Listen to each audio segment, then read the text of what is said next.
Priya. Leave the documents on the table and keep your hands where I can see them.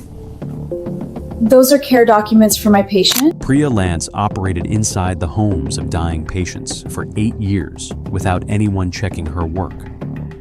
9 of those patients lost everything they had left to leave behind. Their families are about to find out why. One of them names you as power of attorney. The patient asked me to help before the family arrived. She would not get the chance to explain. Within 24 hours, federal agents would execute a search warrant on her Craftsman home off Highway 58 in Oak Ridge, Oregon, and recover a manila folder she had kept beside her work bag for nearly 4 years. 9 dying patients, $410,000. A stack of blank power of attorney forms pre-filled with her own name as agent, waiting only for a signature and a date. Before we go any further, I have to ask you something. Have you ever sat in a hospice room with someone you love and watched a nurse become the most familiar face in the house? Drop a comment and tell me about that nurse. Tell me what you remember. And if you're not subscribed yet, now's the time. Because what this woman did to 9 families in rural Oregon will change how you think about the word trust. Priya Lance was born Priya Achari in Beaverton, Oregon in 1981. Her father, Naresh Achari, had immigrated from Hyderabad in 1976 to take a junior electrical engineer position at Tektronix. Her mother, Sushila, taught Bharatanatyam dance out of a converted garage studio to a small circle of families in Washington County. The household ran on 2 paychecks, one of them in cash, and a strict expectation that the 2 Achari daughters would enter one of 3 professions: medicine, engineering, law. Anjali, the older sister, became a pharmacist at a regional chain in Hillsborough. Priya chose nursing, and her parents accepted it as the closest tolerable approximation of a medical career. She attended Sunset High School in Beaverton, graduated in 1999, and enrolled at Oregon Health and Science University in Portland the following autumn. Her clinical evaluations during the program describe her as calm under acute pressure, patient with elderly and confused patients, and particularly skilled in palliative bedside communication. One preceptor in 2003 wrote that she had a rare instinct for the emotional choreography of a dying patient's family. It is the kind of evaluation that sounds, with hindsight, like a warning. She graduated in 2004, sat for her NCLEX-RN that summer, and accepted her first staff position on the medical surgical floor at Sacred Heart Medical Center in Eugene at a starting salary of $47,500. She met Brian Lance in 2006 at a community road race in Eugene. He was a software engineer at a small firm that built scheduling software for medical practices. They married in the summer of 2007 in a small ceremony at McMenamin's Edgefield, with a Hindu blessing in the morning and a civil reception in the afternoon. Their daughter Maya was born in 2010. Their son Rohan followed in 2013. By 2014, they had bought a craftsman house on a quiet street off Highway 58, 11 miles outside Oak Ridge, with a covered front porch and a 1/4 acre of garden that Priya planted with David Austin roses, Japanese maples, and a row of espaliered apple trees along the south fence. She moved into hospice work in 2015. The transition surprised no one who had read her evaluations. Her supervisor at the time later told the Oregon Board of Nursing that Priya had asked for the transfer because she felt acute care had become transactional, and that she wanted to spend her professional life in homes rather than corridors. In 2017, she accepted a position with Oak Ridge Hospice Group, a regional provider serving Lane County's rural eastern corridor, at an annual salary of $78,000. Her caseload covered Oak Ridge, West Fur, Lowell, Dexter, and Pleasant Hill. She drove a 2015 Subaru Outback with 218,000 miles on it by the time of her arrest. Her colleagues described her, in interviews conducted after the charges were filed, with a uniform phrase. She was, every one of them said, the nurse you wanted at the bedside. She remembered names. She remembered which grandchild was the one in dental school. She brought tea sometimes in a glass thermos and sat in the chair next to the bed long after the medication review was finished. That, in the end, was the problem. To understand what Priya Lance did, you have to understand the structural position a hospice nurse occupies inside a dying household. Hospice is not acute care. There is no nurses stationed down the hall. There is no charge nurse running rounds.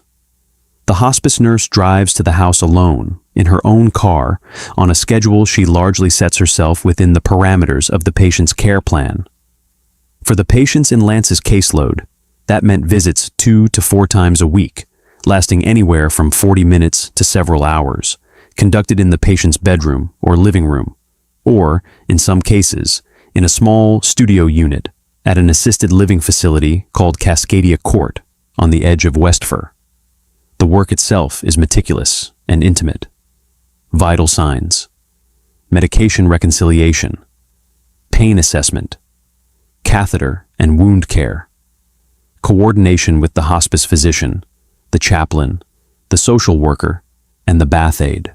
Conversations with adult children who call from Portland or Seattle or Denver, wanting to know whether their mother is comfortable, whether the morphine is enough, whether the death will be peaceful, whether they should fly out now or wait until the weekend. In the home, the nurse becomes the household's most consistent professional presence in its hardest weeks. She is there more often than the doctor. She is there more often, by the end, than many of the patient's own relatives. She knows where the bank statements are kept because she has moved them off the kitchen table to make room for the medication tray. She knows when the patient is alone in the house and when the daughter from Portland is in town. She knows which patients have living trusts neatly organized in a binder on the bookshelf and which patients have nothing more than a checkbook and a Social Security deposit. The state of Oregon, like every state, places extraordinary regulatory weight on the nurse-patient relationship in this environment. The Nurse Practice Act, the Oregon Board of Nursing, the Federal Medicare Hospice Conditions of Participation, the Older Americans Act, and the agency's own internal compliance manual all turn on a single assumption. The hospice nurse will not exploit the access her role provides. Oak Ridge Hospice Group's compliance program ran on the standard tools of the industry: an annual ethics training, a required signature on a conflict of interest disclosure, a line in the employee handbook prohibiting nurses from acting as power of attorney, witness, executor, or beneficiary for any current or former patient. There was a hotline. There were quarterly audits of visit notes. There was a regional director who reviewed productivity reports. None of those mechanisms touched what Priya Lance was actually doing. The conflict of interest disclosure asked whether the nurse had been named as a fiduciary by a current patient. It did not ask whether she had drafted such a document herself, presented it during a visit, and walked it to a notary the patient had never met. The hotline received 0 calls about her in 8 years. In a sentence, the system that was supposed to catch this assumed 2 things that were not true. It assumed the documents naming a nurse as agent would originate from the patient or the family. And it assumed someone, somewhere, would notice the money moving. No one noticed. No one checked. The pattern began, as the investigators reconstructed it, in the autumn of 2021. Lance's first identified victim was a 76-year-old retired millwright from a paper mill in Springfield named Donald Pete Riker, admitted to home hospice for stage 4 pancreatic cancer in August of that year. Riker was a widower. His one daughter lived in Anchorage and visited twice during her father's illness.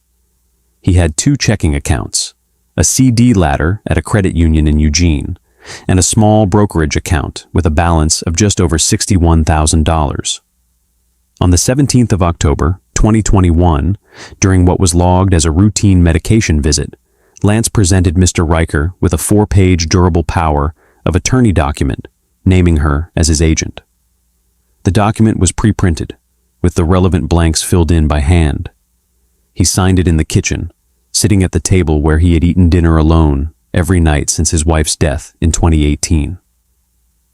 According to the agency's own visit notes, the patient that morning had been given his scheduled dose of liquid morphine 90 minutes before her arrival. Federal investigators would later find a notary stamp on the document belonging to a notary in Cottage Grove, who had no record of the notarization in her journal and had never met Mr. Riker in her life. Lance had used a stamp impression from an unrelated document, scanned and reapplied. It was sloppy. No one looked.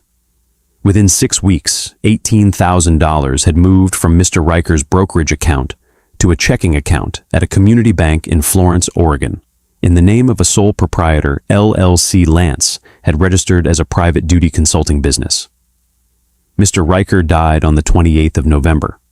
His daughter, settling the estate from Anchorage, was told by the bank that her father had executed transfers in his final weeks and that the power of attorney on file authorized them. She accepted the explanation. She had never heard the words durable power of attorney in connection with her father in her life, but she had also never asked him about his finances. He was a private man. She did not press. The next case followed in February of 2022, then April, then July. By the spring of 2023, the pattern had stabilized into something close to a method. Lance's victim selection criteria, reconstructed from the patient files later seized, were precise. The patient had to be in late-stage illness, but still capable of producing a signature that would not on its face appear coerced.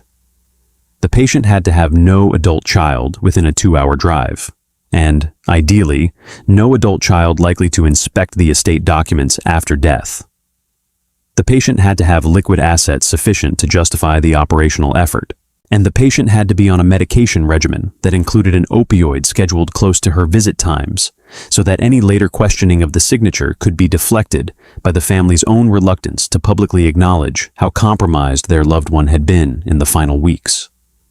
The forms themselves were prepared in advance. She kept a stack of them in a manila folder in her home office, pre-printed on a template she had downloaded from a legal forms website, and modified to remove the law firm's branding. Her name and address were already typed into the agent fields. The patient's name and the date were left blank, to be filled in by hand during the visit. For 2 of the 9 patients, the signature on the document was not even the patient's.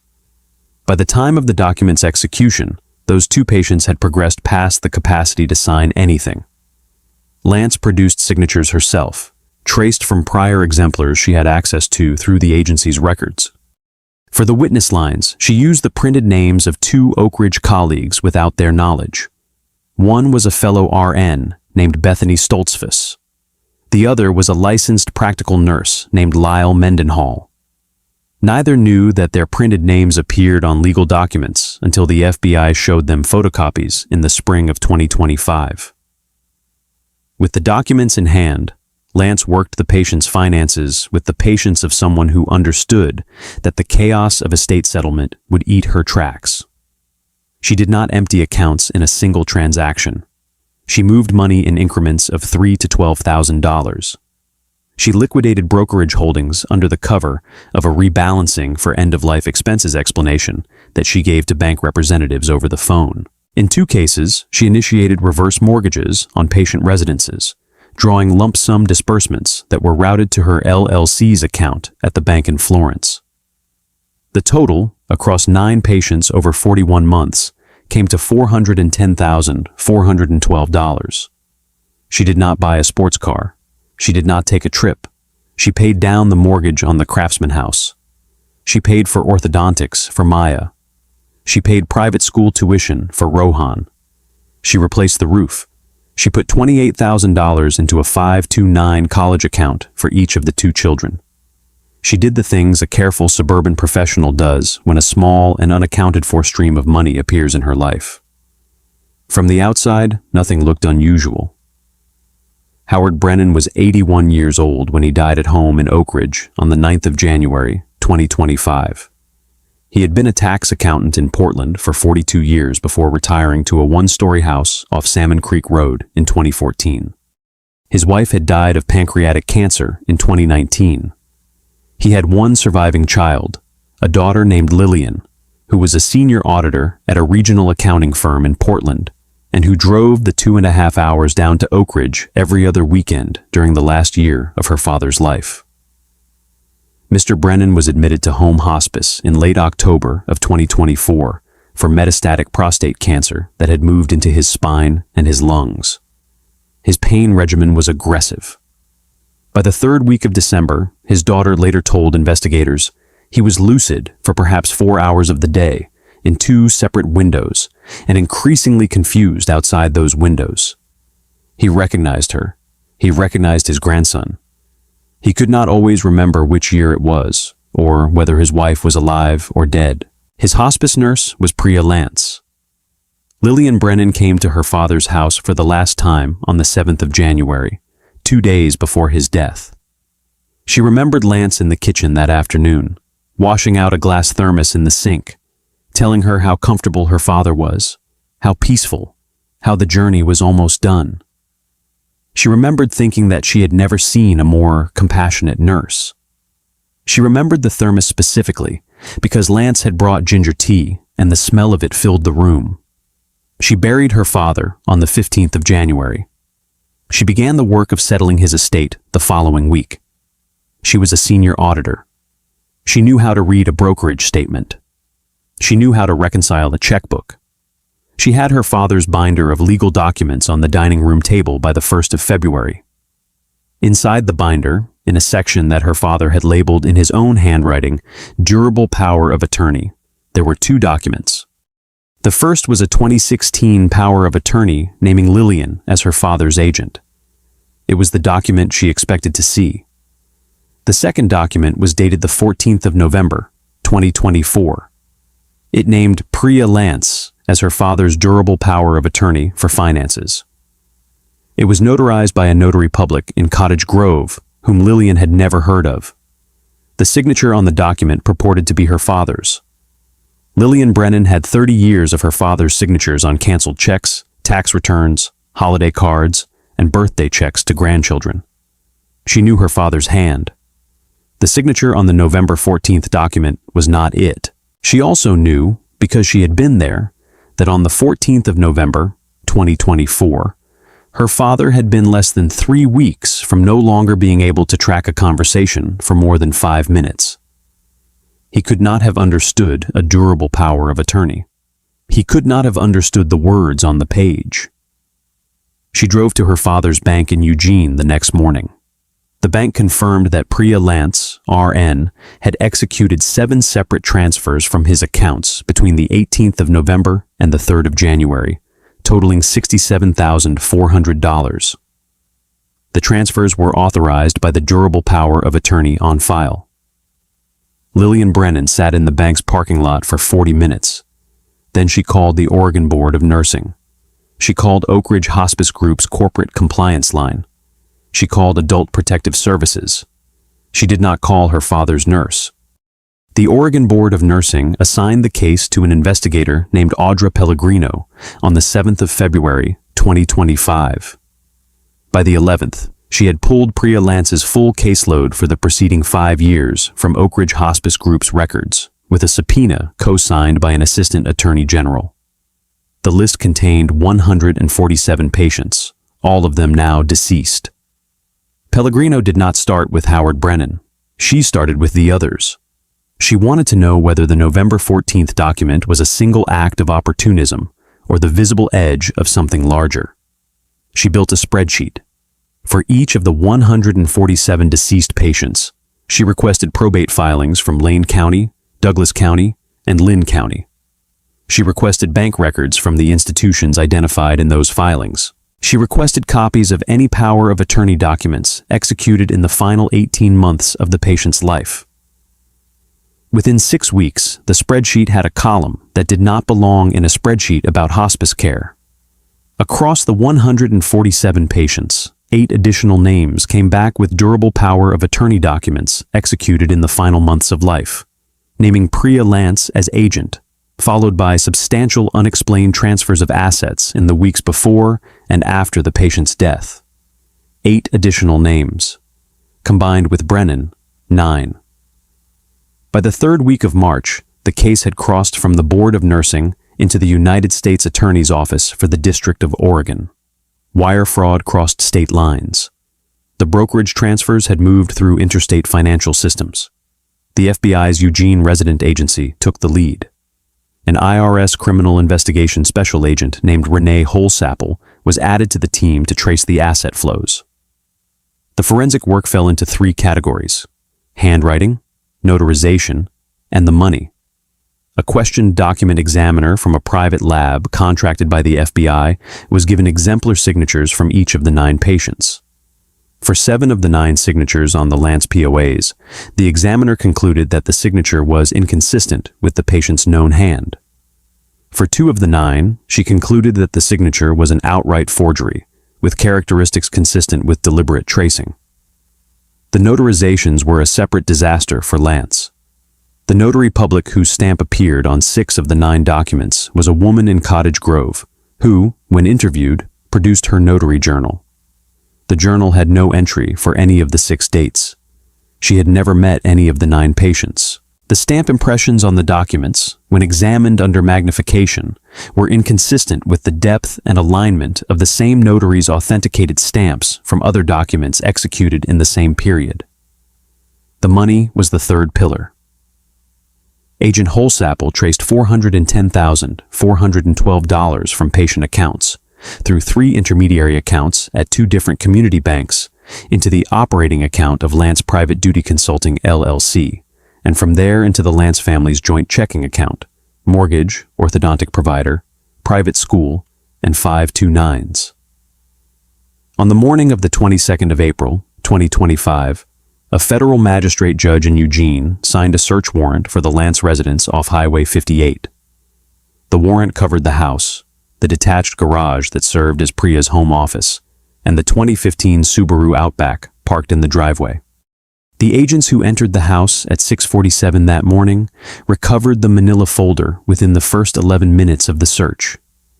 It was on the floor of the home office, leaned against the inside of her work bag, where she dropped it at the end of every shift. Inside the folder were 14 completed but undated durable power of attorney templates. Her name was already typed into the agent fields. Her address was already in the principal notification line. The patient name and the date were blank, 14 more.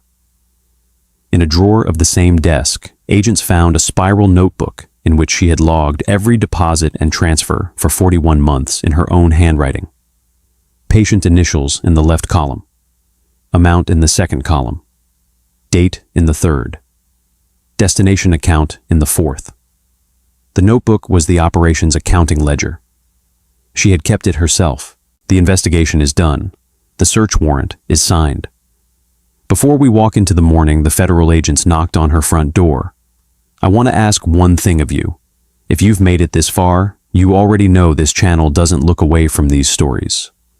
Subscribe and hit the notification bell. The verdict in this one is still being written, and we will be the first place to cover it when it lands. Special Agent David Corbel knocked on the front door at 6:47 in the morning. The door was answered by Brian Lance in a gray t-shirt and pajama pants, holding a coffee mug. Priya Lance was in the kitchen, in scrubs, packing her hospice bag for the day. Her first patient visit was scheduled for 8:15 at a house in Lowell. Agent Corbel, with 2 other agents behind him, presented the warrant. Mrs. Lance, we have a federal search warrant for these premises. We need you and your husband to step out onto the porch. She looked at him for what witnesses on the team later described as a long moment. Then she set the bag down on the counter and looked at her husband. It's fine. Take the kids upstairs and stay with them. Corbel read her the standard recitation. She was not under arrest. She was free to leave. She was free to remain silent. She was free to consult an attorney. The search would proceed regardless. She sat on the bench on her covered front porch, in nursing scrubs and a fleece jacket, while the agents began the search inside.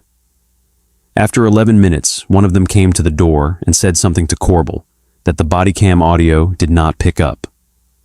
Corbel walked back to the bench. Mrs. Lance, do you want to talk to us about the folder? She did not ask which folder. She did not ask what he was talking about. She looked at him for a second time, in the same way she had looked at him at the front door, and then she answered, I don't think I should say anything until I have a lawyer. That's your right. I have an 8:15 visit. Can someone call the agency?